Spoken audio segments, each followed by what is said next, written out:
The vote had been unanimous 50 years ago. Every single member of the Galactic Council raised their appendage, crystal, or energy field in agreement. Earth would be sacrificed. The Void Swarm was coming, and someone had to slow them down.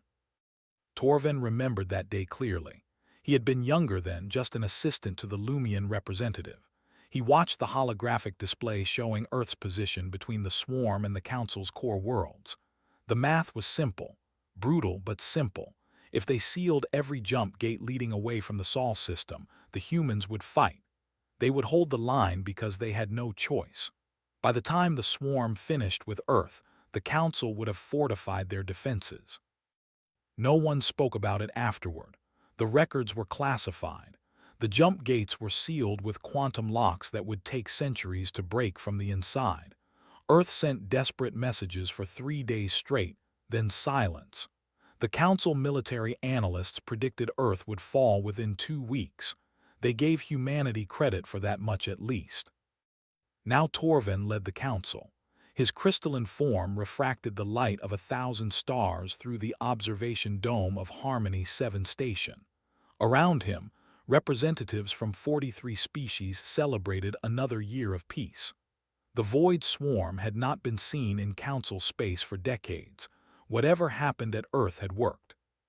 "Perhaps we should observe a moment of silence," suggested Bren, the Chithari admiral. His insectoid features clicked softly as he spoke. "For the humans, they did buy us the time we needed." "They were a young species," Torvin replied, his voice resonating through the chamber like wind chimes. "Aggressive, unpredictable. Perhaps it was their destiny to burn bright and fast." The celebration continued. Expensive gases for the Nephori, radiation baths for the Skrell, mineral supplements for the Lumians. No one mentioned Earth again that night. The alarm started 3 hours later. Torvin rushed to the command center, his crystalline body shifting through colors that indicated stress. The main display showed something impossible. A ship, human design, battered, scarred, radiation burns across its hull. It had appeared at the edge of Harmony 7's sensor range without triggering any jump gate. "How?" Torvin demanded. "The gates are still sealed. We have monitors on every single one." The Skrell tactical officer, Dreth, hissed through his translator. "This vessel did not use a gate. The energy signature is unknown. It simply appeared." "Hail them." Static filled the speakers. Then a voice, human male, calm. "This is a message for the Galactic Council. We survived. We remember. We are coming." The transmission ended. Every sensor locked onto the ship, weapons systems charging. Torvin gave the order to fire. Harmony 7's defensive grid could vaporize a small moon, enough firepower to erase the human ship from existence. The weapons discharged. Energy beams crossed the void. Where the ship had been, there was nothing. It had vanished. No jump signature, no debris, just gone. "Find it," Torvin ordered. "Search every system within 100 light years." The search found nothing. But over the next 6 hours, reports flooded in from across Council space. 17 different systems. The same battered ship appearing for exactly 90 seconds, broadcasting the same message, then vanishing before weapons could lock on. Torvin called an emergency session. The Council gathered in their private chamber, a room that had not been used since they voted to abandon Earth. The irony was not lost on him. "This is clearly a psychological operation," announced the Nephori representative, their gaseous forms swirling with agitation. "One ship. They want us to fear them. One ship that can bypass our entire sensor network," Bren countered. "One ship that appears and disappears at will. If they have this technology, what else do they have?" "We destroyed Earth," Dreth said quietly, his reptilian eyes fixed on Torvin. "Or we thought the swarm did. If humans survived, if they developed this technology, we need to know how many survived. We need to know their capabilities." Torvin felt something he had not experienced in decades: uncertainty. "Deploy intelligence assets. I want every human colony we know about monitored, find their bases, find their fleet, find out how many of them are left. And if we find them, asked the Nephori. Then we finish what the swarm started, Torvin said. The words came out colder than he intended. We cannot allow a species that knows what we did to exist as a threat. The council members agreed. Within a day, intelligence ships departed for the outer bands where human colonies had existed before the swarm. Most expected to find nothing but ruins and radiation. Some hoped for exactly that. Torvin returned to his quarters on Harmony 7. He accessed the classified files from 50 years ago, read the last transmissions from Earth before the silence, desperate pleas for help, offers of technology sharing, promises of eternal alliance, then warnings, threats, finally just one message. You have shown us who you are, we will not forget. The message was signed by someone named Ruth Adler, listed as Earth's ambassador to the Council. Torvin had never met her. He wondered if she was still alive, wondered if she was aboard that ghost ship, wondered what 50 years of abandonment and survival had turned humanity into. Outside his window, stars glittered peacefully. Somewhere among them, humans were preparing something. The Council had taught them a lesson about galactic politics, about acceptable losses and strategic sacrifice. Torvin had a feeling humanity was about to teach them one in return. Admiral Bren had served the Council for 30 years. He had fought pirates, settled border disputes, and maintained peace across 12 sectors. Nothing in his experience prepared him for what he found at Tellus 4. The mining colony should have been routine. 6,000 workers, mostly Chithari and Skrell, extracting rare minerals from the asteroid belt. They sent a distress signal that cut off mid-transmission. No explosion, no follow-up, just silence. Bren arrived with 5 warships expecting raiders or equipment failure. What he found was worse. The colony was intact. Every building stood perfectly maintained. Air processors running, lights on, food in the canteens still warm. Not a single living being remained. Search everything, Bren ordered. His security team spread through the colony in full combat gear. They found personal items left behind, datapads mid-sentence, games half-played. One Skrell had been writing a letter home. The stylus lay across the screen where it had been dropped. No blood, no weapons discharge, no signs of struggle at all. The security chief, a veteran Chishgari named Voss, approached with a datapad. Admiral, you need to see this. The surveillance footage showed the impossible. Humans, 20 of them, they wore black armor that seemed to absorb light. No insignia, no identifiers. They walked through the main airlock like they owned the place. What disturbed Bren most was how the colony workers reacted, or rather did not react. The humans moved among them like ghosts. Workers looked right through them, continued their tasks. Then, one by one, workers simply walked to the shuttle bays and departed. Calm, orderly, no panic. It is like they were asleep, Voss said, walking but not aware. The footage continued. The humans spent 6 hours in the colony. They accessed every computer terminal, downloaded every database, paid special attention to the military supply depot. Bren watched them methodically strip the weapons cache, not taking the weapons themselves but scanning each one with handheld devices, recording, analyzing, learning. Before they left, one human stood in the main plaza, looked directly at the camera, spoke clearly in perfect council common. You taught us that mercy is weakness. Thank you for the lesson. Then they were gone. The workers returned hours later from the shuttles, confused and frightened but unharmed. They remembered nothing. Medical scans showed unusual neural patterns, like they had been locked in deep sleep while their bodies moved. Bren sent his report to Council headquarters. Within hours, similar reports flooded in from across the frontier. 40 colonies, same pattern, same black-armored humans, same message. The The council convened another emergency session. This time, War Marshal Dreth led the discussion. The reptilian commander had fought in every major conflict for 60 years. He projected a galactic map showing every incident. "Notice the pattern," Dreth said. "Every target was a military supply depot or research station. They are not stealing. They are learning, cataloging our weapons, our defenses, our strategies." But for what purpose? The Nephori representative demanded. "Is it not obvious?" Dreth's tail lashed in agitation. "They are preparing for war." Torvin studied the map. The attacks formed a perfect spiral, working inward from the outer bands toward Council core worlds. "They want us to know they can reach us anywhere. These are not raids.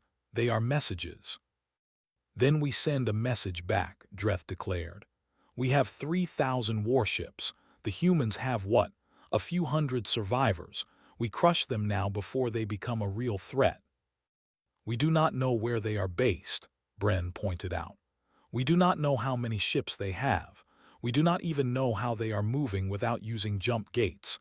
Every tactical principle says we need intelligence before we act."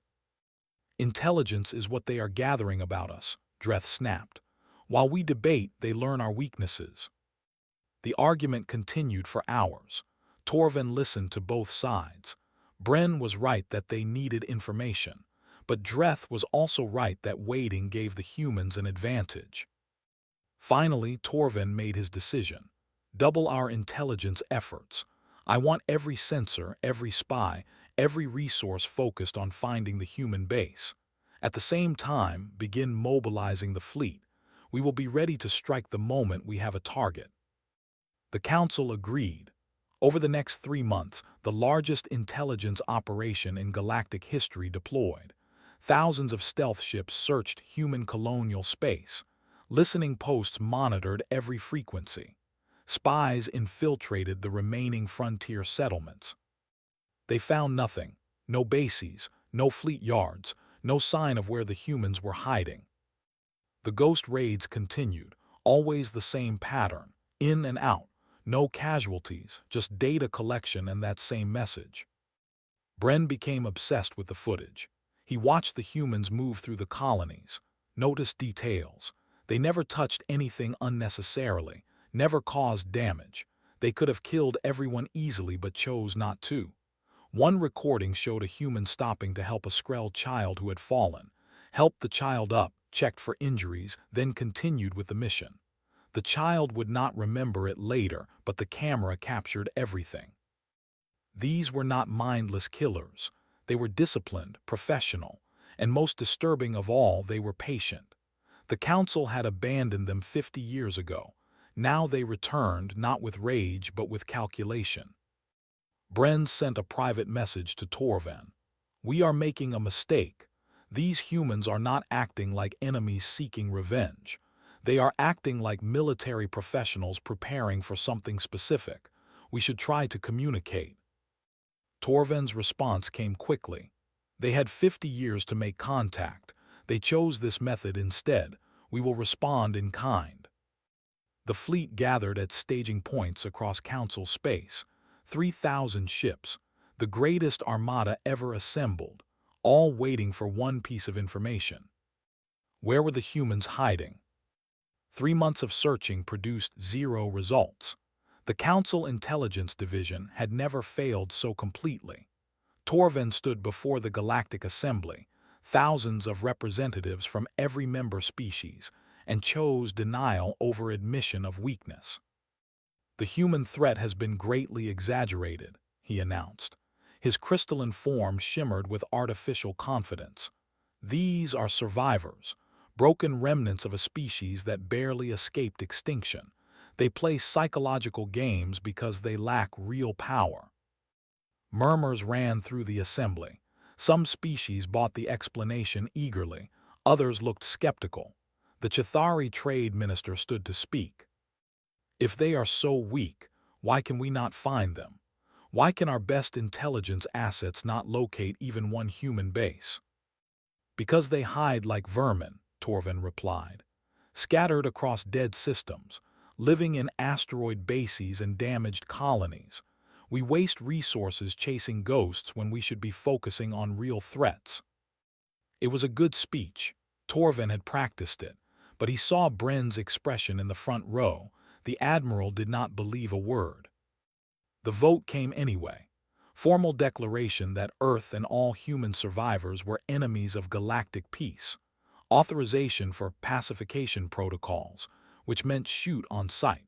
Permission for the Council military to use any force necessary to eliminate the human threat. The vote passed, overwhelming majority. Only the Chithari delegation abstained. Dreth wasted no time. Within a week the assembled fleet received orders. Target, New Hope Colony in the Outer Band. Intelligence suggested it was the largest remaining human settlement. 2 million people, minimal defenses, perfect target to send a message. Fleet Admiral Korvax took command. He was Skrell, old and experienced. He had fought in the last Great War against the Kreth Dominion. 3,000 ships under his command made him feel invincible. The journey took 2 weeks through jump space. Korvax used the time to plan the assault. He would offer surrender first. If the humans refused, orbital bombardment would reduce the colony to ash. Quick, efficient, overwhelming. New Hope appeared on sensors exactly as intelligence reported. 1 planet, 3 small orbital stations, a handful of defense platforms that looked decades old. Scans showed 2 million human life signs on the surface. Cities, farms, industrial zones, a normal colony. Too normal. Korvax opened a broadcast channel. Attention New Hope Colony. This is Fleet Admiral Korvax of the Galactic Council. You are in violation of Council law. You have 1 hour to surrender. Power down all defenses. Prepare to receive boarding parties. Resistance will be met with total destruction. Silence, 59 minutes of it. Korvax watched the countdown. His weapons officers ran final checks. 3,000 ships in perfect formation, enough firepower to crack a planet. At exactly 1 hour, a response came. Audio only, female voice, human, older but clear and strong. This is Ruth Adler. Some of you may remember me. I was Earth's ambassador to the Council. I was the one who begged you for help 50 years ago. I watched you seal the jump gates and leave us to die. Korvax felt his scales prickle. That name was in the classified files. The last person to transmit from Earth before the silence. Ruth continued. You think we are weak. You think we are broken. You are wrong. 50 years ago, you taught us a lesson about power, about sacrifice, about what the strong do to the weak when no one is watching. Enough speeches, Korvax broadcast back. Surrender or die.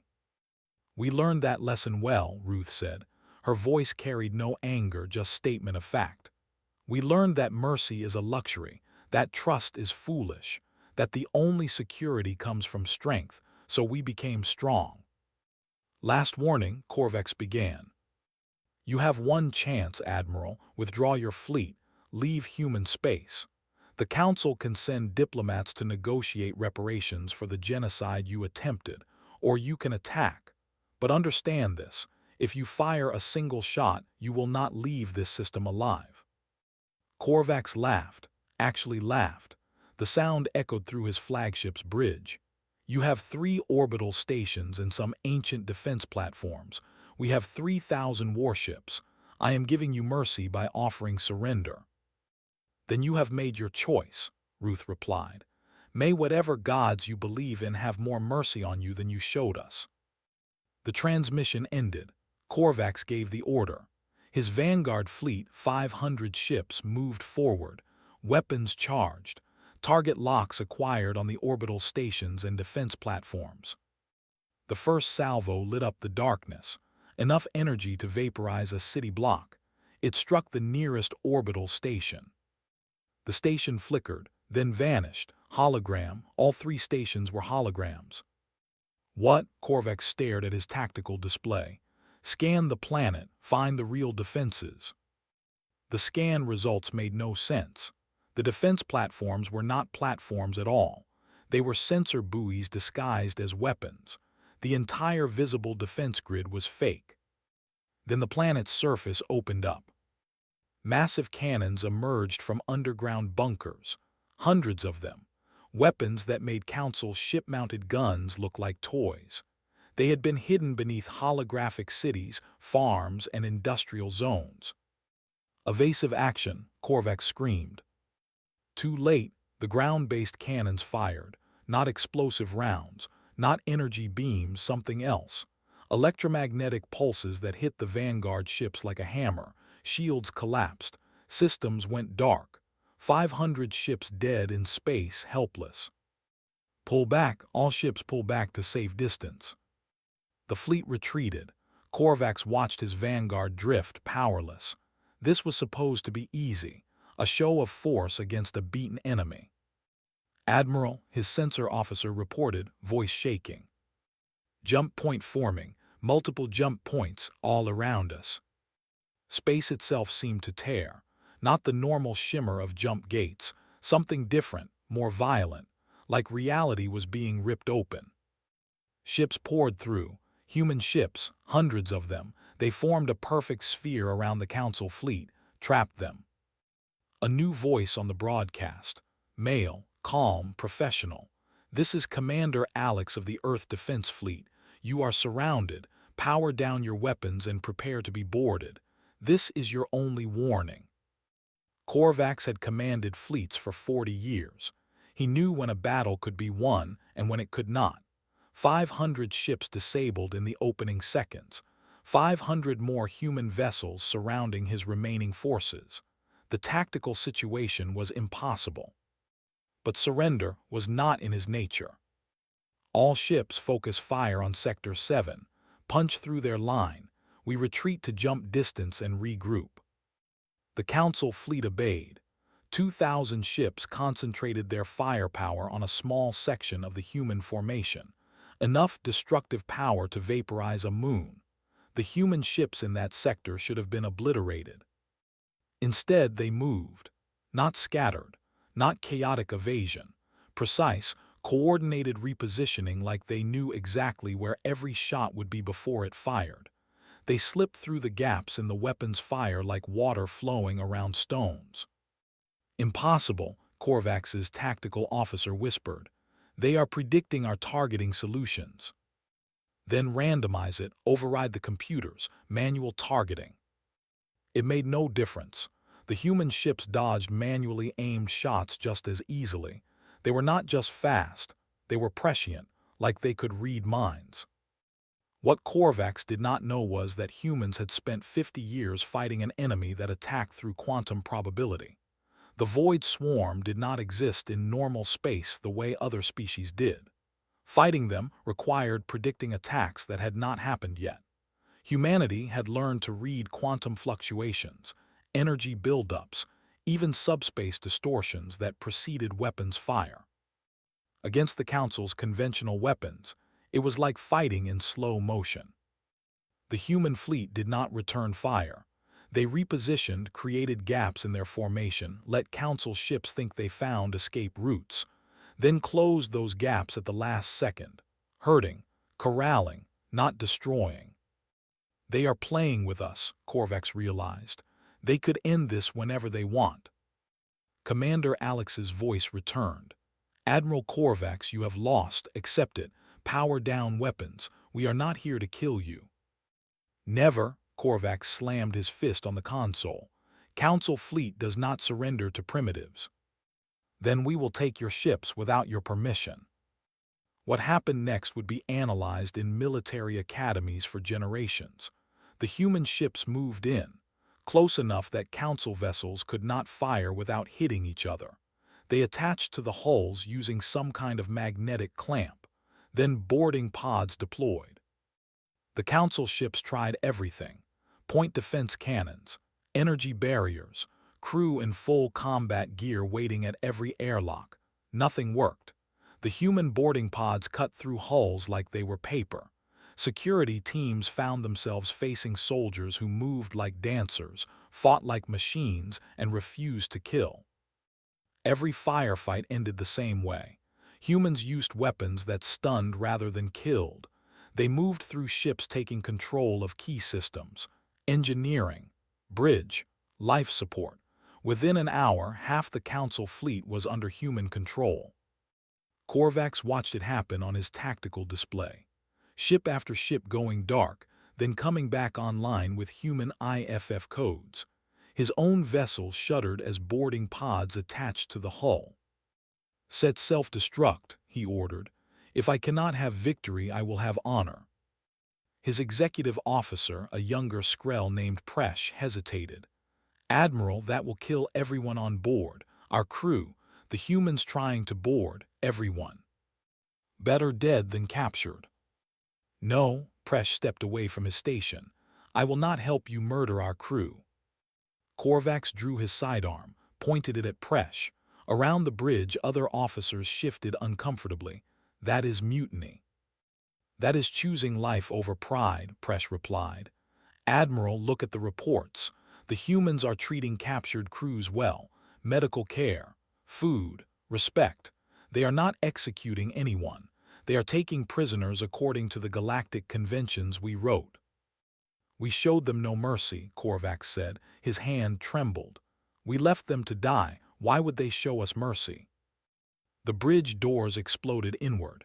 Humans poured through, 6 of them. They moved with the same precise coordination Korvax had seen throughout the battle, weapons up but not firing. They surrounded him in seconds. The lead human removed her helmet. Young woman, brown skin, dark eyes that had seen too much for her apparent age. She looked at the weapon in Korvax's hand, then at the Admiral himself. "I am Lieutenant Davis," she said. Her council common was perfect. "Admiral, lower your weapon. We can end this without anyone dying."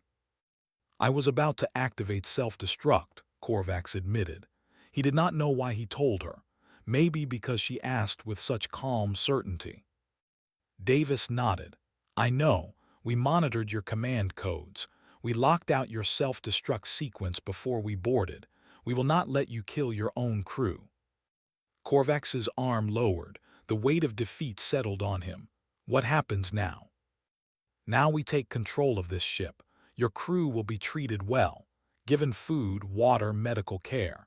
You will be detained but not harmed. Eventually, there will be negotiations." "Why?" the question burst out of him.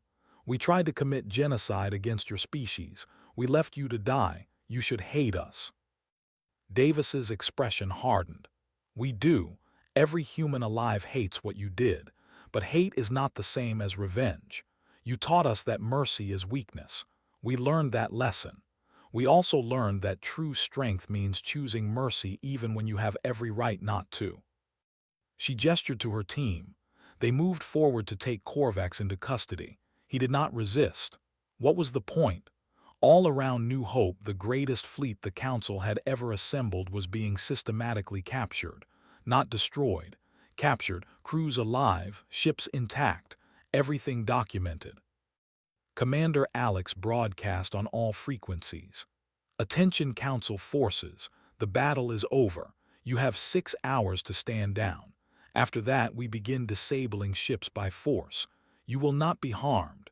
You will be treated according to the laws of war that your own council wrote. We are not the monsters you feared." In the end, it took 4 hours. 4 hours to capture an armada that was supposed to crush humanity forever. When it was done, the human fleet had possession of 2,900 council vessels. Intact, functional, full of prisoners who kept asking the same question. "Why are you being so kind to us?" The footage spread across the galaxy faster than light. Every news channel, every data stream, every social network carried the same images. The Council's grand fleet defeated, captured, intact. Prisoners being led off ships, confused but unharmed. Human soldiers offering medical care to wounded enemies. Torvin watched the broadcasts from his office on Harmony 7. His crystalline form had lost its usual luster. Around him, emergency messages piled up, demands for his resignation, calls for immediate military action. panic from member species who suddenly realized humanity was not the broken remnant they had believed. Some messages were different. These came from species on the Council's periphery, species that had always felt like the Council's protection was conditional. They watched humans treating defeated enemies with dignity and wondered what kind of civilization could show such restraint. Bren entered without knocking. The Chithari admiral looked exhausted. The Council demands answers. They want to know how this happened, how our intelligence failed so completely. What do we tell them? Torvin asked. The truth, that we underestimated the species we tried to exterminate. We tell them we have a decision to make, Bren said. He pulled up a holographic display. Commander Alex has requested formal parley, neutral station, limited security, just talking. A trap. Perhaps, but he also released a data packet, medical records for every prisoner, full documentation of their treatment, videos of their living conditions. He is showing the entire galaxy that humanity follows the rules of war better than we do. Torvin studied the data. Prison camps on New Hope with better conditions than some Council military bases. Injured prisoners receiving top-quality medical care. Enemy combatants being fed the same rations as human soldiers. It was humiliating. Not because it was cruel, but because it was kind. This is their revenge, Torvin realized. Not killing us, shamming us, showing everyone what we are. The Council convened in emergency session. 12 hours of argument. Hawks like Dreth wanted to launch every remaining ship at New Hope immediately. Doves argued for negotiation. Most just wanted the problem to go away. Finally, Torvin made the choice. We will talk. Bren, assemble a delegation. Senior representatives from each major species. If this is a trap, at least our deaths will unite the Council against them. And if it is not a trap, Bren asked, then we face what we did, all of it. The neutral station was called Haven, built centuries ago as a diplomatic meeting point. Small, isolated, far from any major system, the perfect place for secrets. Torvin led the delegation himself. Bren came as military representative. Dreth insisted on attending despite his opposition to talks. Representatives from the Nephori, Lumians, and a dozen other species, all of them nervous, all of them expecting violence. The human delegation was smaller. Commander Alex, Lieutenant Davis, 2 security guards who stood so still they might have been statues, and 1 older woman in civilian clothes. Ruth Adler, the ambassador who had begged for help 50 years ago. She looked different than her file photos. Older, obviously, but harder too. Like something vital had been burned out and replaced with steel. She sat at the negotiating table and met Torvin's eyes without flinching. Thank you for coming, Alex said. He was younger than expected. Maybe 40 standard years. Military bearing but not aggressive. I know this was not an easy decision. You have our fleet, Dreth growled. You could dictate terms, why negotiate? Because we want justice, not revenge, Ruth replied. Her voice carried authority that made the Council representatives shift uncomfortably. Revenge would be easy. We have your ships. We have your crews. We could broadcast execution videos daily until you surrendered completely. Would that make you understand what you did to us? We made a strategic decision, Torvin began. You committed genocide, Ruth interrupted. Do not use military language to hide from the truth. You decided our entire species was acceptable collateral damage. You sealed the jump gates knowing we could not escape. You left 4 billion humans to die alone. The words hung in the air. No one denied them. How could they? The classified files proved everything. Alex activated a holographic display. It showed Earth 50 years ago. Beautiful blue planet, cities glowing at night. Then the Void Swarm arrived. The display showed it all. Humanity fighting alone. Billions dying. The planet's surface scarred by weapons that bent reality itself. We lost our home, Alex said quietly. Lost most of our population, children, elderly, people who never held a weapon. They died because you chose to save yourselves. But you survived, Bren said. It was not a challenge, just observation. We survived, Ruth confirmed, because we learned to fight the swarm. We studied their quantum nature, built weapons that could kill them. It took 30 years, but we won. We actually defeated the Void Swarm. Did you know that? The council representatives exchanged glances. They had assumed the swarm simply moved on after destroying Earth. After we won, we had a choice, Alex continued. Hunt you down, take revenge. We had the weapons, the knowledge. We could have destroyed the council for what you did. Why did you not? Dreth demanded. Because Ruth convinced us there was a better way, Alex replied. He looked at the older woman with obvious respect. She reminded us of who we were, not just survivors, not just soldiers. We were humans. We were supposed to be better than this. Ruth stood, walked to the holographic display, changed the image. It showed something the council did not know about. Human ships, hundreds of them scattered across council space, moving in the shadows, fighting. For 20 years, Ruth said, we have been protecting you. Those ghost raids you detected. We were hunting Void Swarm remnants. Every colony we visited, we eliminated Swarm scouts before they could report back. You never knew how close you came to a second invasion. The council chamber went silent. Why? Torvin asked. The question was barely a whisper. Because protecting innocent lives is what humans do, Ruth replied, even when those lives belong to people who betrayed us. The Galactic Assembly Chamber had never been so quiet. Thousands of representatives from every council species watched as Torvin stood at the central podium. The speech he was about to give would define his legacy. More importantly, it would define the council's future. 50 years ago, he began, his voice resonating through the chamber, this council made a decision. We chose to sacrifice an entire species to save ourselves. We told ourselves it was strategic necessity. We called it acceptable loss. We were wrong. The chamber erupted, shouts of denial, calls for him to step down, demands to see the evidence. Torvin waited. He had expected this. I have declassified the complete files, he continued. Every communication with Earth before we sealed the jump gates, every plea for help we ignored, every calculation we made about how long humanity would survive. It is all available now. Judge for yourselves.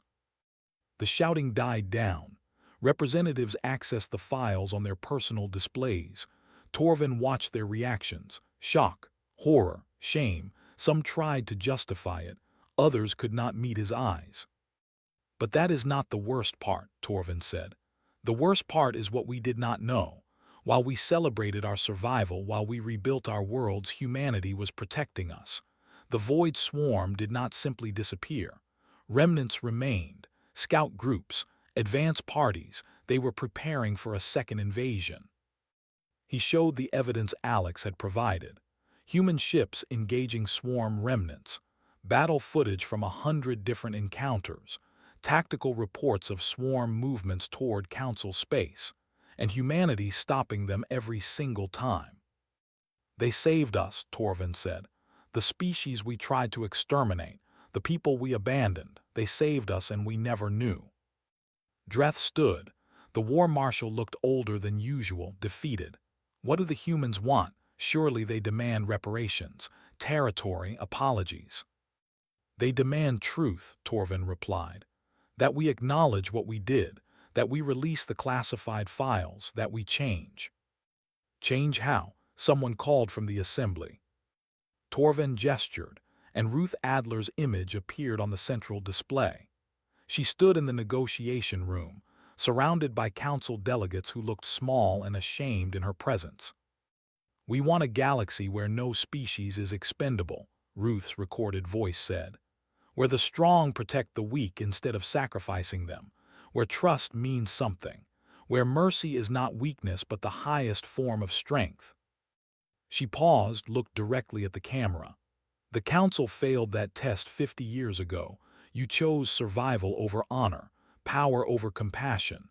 We are giving you a chance to be better, to prove that our sacrifice meant something, that humanity's suffering taught you something. The recording showed Alex stepping forward. We are releasing all Void swarm defense technology to the Council, every weapon system, every tactical manual, every piece of knowledge we gained fighting them. Free, no conditions. The assembly exploded in shocked discussion. That technology was worth more than entire economies. It represented 50 years of human innovation and suffering, and they were just giving it away. Why? Bren asked in the recording. The Admiral sounded genuinely confused. Because the next time the swarm comes, we want everyone to survive, Ruth replied.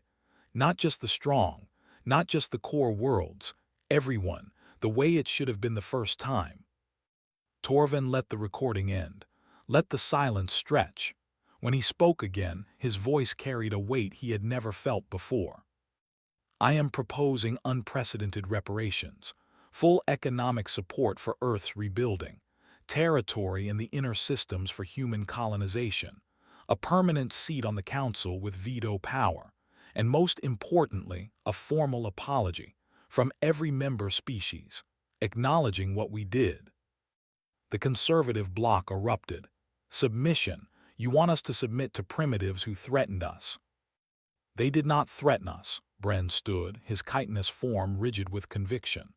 They defeated our fleet without killing a single soldier. They could have executed every prisoner. Instead, they fed them, gave them medical care, treated them better than we treated our own people in some cases. That is not a threat. That is a lesson in honor we desperately needed. The debate raged for hours. Species divided along predictable lines. Those who felt secure in the core worlds wanted to fight. Those on the periphery, who understood how easily they could become the next acceptable loss, wanted peace. Finally, the vote came. The chamber fell silent as results displayed. It was close, closer than Torvin had hoped, but it passed. 3 days later, Torvin stood across from Ruth and Alex in a formal signing ceremony. Cameras from 1,000 worlds broadcast the moment. The treaty was simple, direct, no diplomatic language hiding the truth. The Galactic Council acknowledges attempted genocide against humanity. We apologize. We commit to full reparations. We welcome Earth as an equal partner and pledge never again to abandon our allies. Torvin signed with his energy signature. Ruth signed with ink on paper, old human tradition. The document became official. Can you forgive us? Torvin asked quietly. The cameras did not pick up his words. This question was just for Ruth. She looked at him for a long moment. Forgiveness is not a switch we flip. It is a choice we make every day. Today we choose to try. Tomorrow we will see. That is more than we deserve. Yes, Ruth agreed. It is, but that is what mercy looks like. We learned it from you, ironically. You taught us that power means making hard choices. We chose to use our power differently than you did. Alex stepped forward, offered his hand in human greeting. Torvin took it, his crystalline appendage clasping human flesh. What happens now? Alex asked. Now we prove we learned, Torvin replied. Now we show humanity that their sacrifice was not wasted. Now we build a galaxy worthy of their mercy. The human fleet departed a week later. They left behind the captured council ships, left behind prisoners who returned home with stories of human kindness, left behind technology that would protect billions. Earth was still scarred, still damaged, but light spread across its surface as humanity rebuilt. The planet would heal, so would its people. Above Earth, human ships maintained watch, not against the Council, against the darkness beyond where the Void swarm might someday return. And if they did, they would find not one species standing alone, but an entire galaxy united. The Council had tried to teach humanity that mercy was weakness. Instead, humanity taught them that ruthlessness could wear mercy's face, that true revenge was not destruction but transformation, that the strongest choice was not hate but hope. And that was a lesson the galaxy would never forget.